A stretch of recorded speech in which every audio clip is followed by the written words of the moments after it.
Então vamos lá? Bom, se tem uma coisa que vocês sempre me pedem aqui e eu não gosto de fazer, eu admito que eu evito esse tipo de assunto até na vida pessoal, é para falar um pouco da minha vida, né? Não sei por que vocês têm essa questão de querer saber isso, mas eu decidi trazer aqui para ver se alguma dessas coisas serve para algum de vocês, né? Então para mim é um vídeo difícil de fazer, eu não preparei nenhum roteiro nem nada do tipo, porque eu acho que não dá para falar da vida desse jeito. Mas eu vou contar um pouco de como eu cheguei até aqui, até a existência do Investidor Sardinha e vocês me conhecerem, né?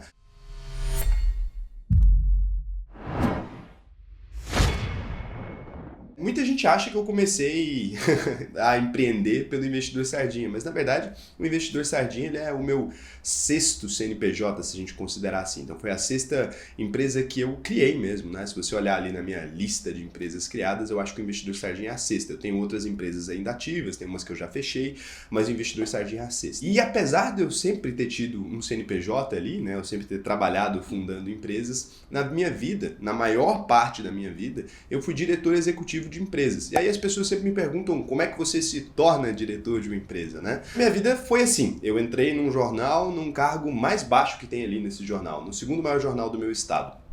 No cargo mais baixo que tem ali, que é o de arquivista, né? O cargo mais baixo de todos. Então você simplesmente pega as fotos, anota a data delas ali. Antigamente era feita papel, mas eu entrei já era digital, então não anotava assim, né? Eu colocava a data ali, nomeava elas e guardava no arquivo. Por quê? Porque o jornal sempre precisa dessa foto. Então você vai pegar assim, foto do governador, e aí você tem um histórico de fotos dele desde quando ele era novinho, desde quando o jornal vai tirando ali. É uma forma de você não desperdiçar o trabalho daquele fotógrafo no dia, você coloca o nome desse fotógrafo ali para você poder creditar ele depois. E aí o que acontece, né? Você põe o nome desse fotógrafo ali, o nome e o que está acontecendo naquela foto, porque no futuro essa foto pode ser utilizada para alguma coisa. Então minha função era organizar isso ali, eu passava o tempo todo organizando isso. Só que eu sempre fui um cara muito ambicioso, né? Então nesse período que eu estava ali arquivando imagens, eu conversei com a menina que trabalhava lá, a Natália, né? Era minha amiga pra caramba, ainda é.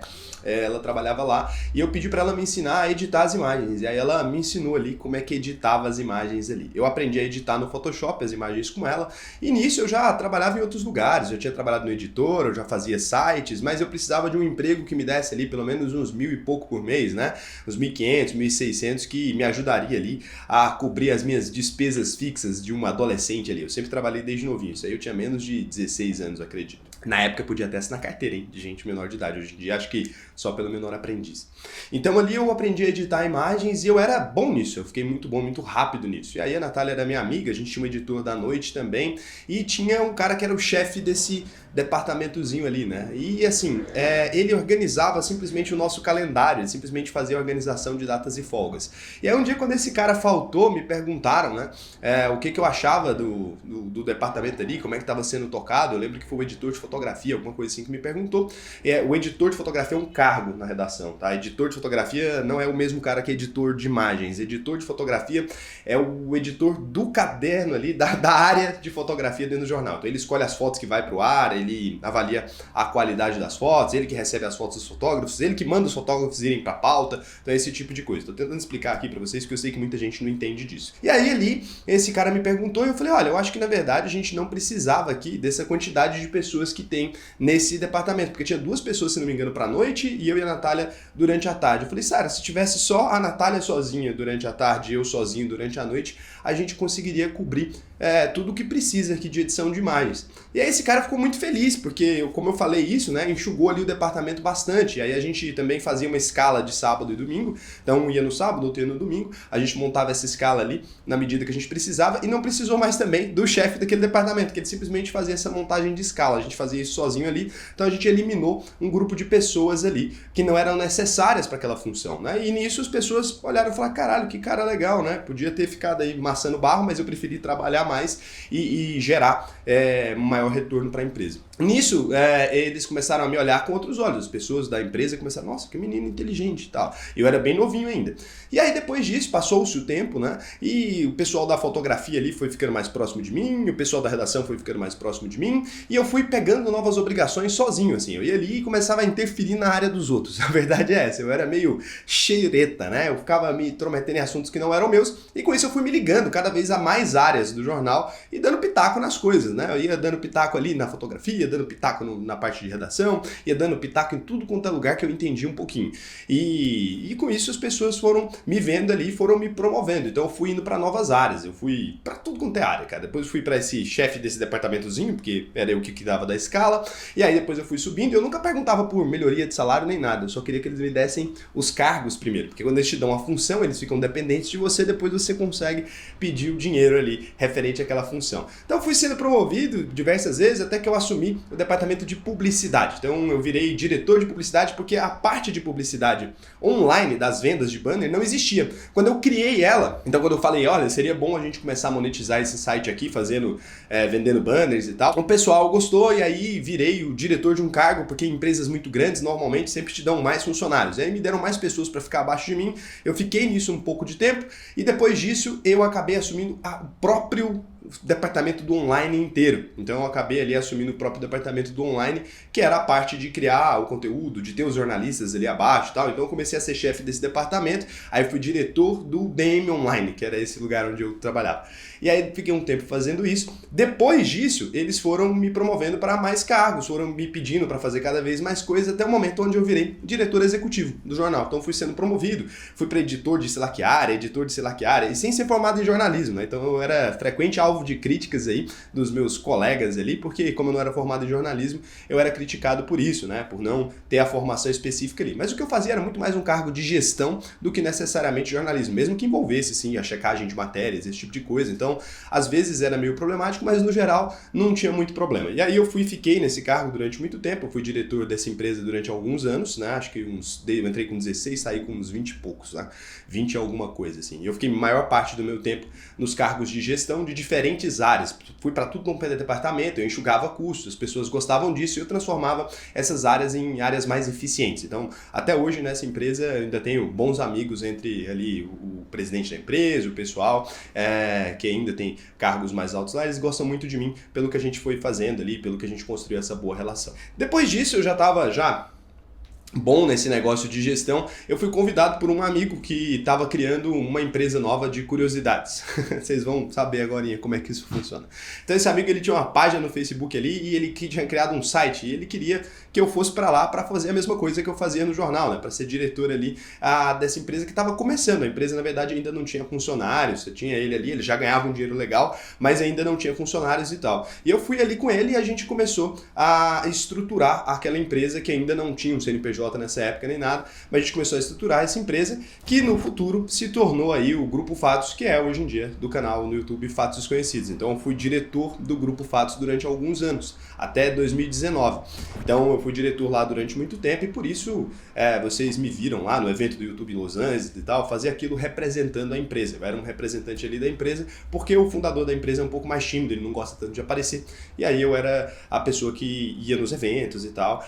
E aí lá pro final de 2019, esse cargo estava me tomando muito tempo e eu tinha que focar mais nos meus projetos pessoais.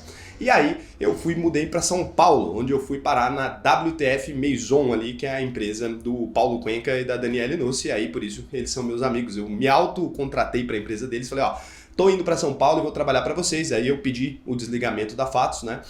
E fui trabalhar lá na WTF Maison em São Paulo. Paralelo a isso, enquanto eu fazia todas essas coisas aí, é porque eu tentei criar uma linha do tempo aqui, eu fundava empresas também. Eu tive uma loja de sapatos, eu criei alguns sites. Os sites eu não posso falar o nome por questões contratuais. Como eu tenho mais sócios também, eu não posso aqui vir falar, eu sou dono desses sites, porque senão a gente poderia ter algum problema em relação a isso. Então os sites eu não consigo falar para vocês quais sites especificamente eu cuidava e eu cuido ainda sou dono de alguns, mas eu posso te dizer que eu tenho sites em parceria com o R7 e com outros portais maiores aí, o R7 da Record e tal. Então tem alguns sites ali que estão vinculados a mim. Hoje em dia eu tenho um sex shop também, eu tenho uma empresa chamada Vibrio, essa eu posso falar. Eu tenho uma empresa chamada Brainship, vocês sempre me perguntam quais são as empresas, é uma empresa de mentorias ali que eu fundei também. E ao todo hoje eu tenho uma participação no Investidor 10, eu tenho o site do Investidor Sardinha, né, tá lá. Eu tenho uma plataforma que a gente vai abrir por agora, que chama Decido também. Eu tenho um monte de pequenas empresas e um monte de empresas de tamanho médio. Eu não tenho nenhuma grande empresa. Eu tenho uma empresa também de cosméticos chamada Pele de Pêssego.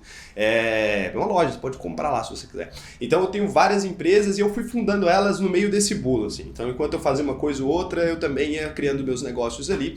E foi isso que me deixou rico oficialmente. Então, quando eu criei o canal aqui para vocês, né, quando vocês me conheceram, em 2019, ali, por isso que os primeiros vídeos do canal já eram, investindo R$42 mil, depois investindo R$60 mil, investindo R$100 mil. Vocês sempre me perguntaram com o que eu trabalhava. Minha fonte principal de renda eram os meus cargos, né, de diretor de empresa e tal. Isso dá para ganhar muito dinheiro, você pode ficar rico fazendo isso. E eu sempre investi, então eu tinha um patrimônio já maior quando eu comecei aqui. Eu também tinha as empresas que estavam começando a virar, algumas delas já davam receita recorrente, dava dinheiro, 25, 30 mil por mês, mas que era um dinheiro muito para mim naquela época ali. Então a vida inteira eu consegui ali, desde a minha vida adulta, eu consegui sempre ter uma boa remuneração. E aí foi mais ou menos isso, eu fui tendo uma boa relação, eu já conheci o pessoal de São Paulo, eu sempre dei palestras lá, eu conheci o pessoal do Google, já fui no Google diversas vezes, fui lá no Google em Los Angeles, né? Fui lá nos eventos, já fui em tudo quanto é lugar aí para falar sobre mídia programática, que era a minha área de especialização. Não sei se vocês sabem o que é isso, mas esses banners que vocês veem aqui nos cantos e tal, isso é mídia programática. Eu sou muito bom nisso aí, eu sou muito bom em banners e essas coisas assim, e é isso. Basicamente foi assim que foi a minha história de vida, foi assim que eu cheguei até aqui. E aí mais ou menos em 2019 eu decidi criar o Investidor Sardinha, tava bêbado e normalmente eu sempre respondia perguntas sobre investimentos, né, dos meus colegas ali. Eu tinha recebido uma provocação de um amigo e eu decidi criar o canal aí e começar a postar aqui para vocês. E aí com o tempo eu fui cada vez mais me focando em aparecer aqui. Hoje em dia ainda não é a minha principal fonte de renda, ainda não é o Investidor Sardinha, apesar de que eu acho que com as empresas, né, como a gente criou a plataforma de investimento, a ISAX, e como a gente tem a UVP, que é o curso, eu acho que em algum momento, talvez no final desse ano, já vai ser a minha principal fonte de renda. Ainda hoje eu tenho mais dinheiro ganho das outras empresas, né, do que do Investidor Sardinha propriamente dito. E o Investidor Sardinha ele vai se fundir com uma das minhas outras empresas que se chama Bolha. Então vocês vão começar a ver um pouco mais dessa outra empresa. Ela é uma empresa de criação de sites ali e tudo, e aí vocês vão poder, enfim, conhecer os sites, porque essas empresas vão fundir, a gente vai fazer uma troca de ações ali e a gente vai fundir esses dois grupos aí, e isso vai ser muito legal para vocês, porque a gente vai ter uma estrutura um pouco melhor aqui e tal, pra gente poder levar isso para frente. Mas é basicamente isso. Eu não sei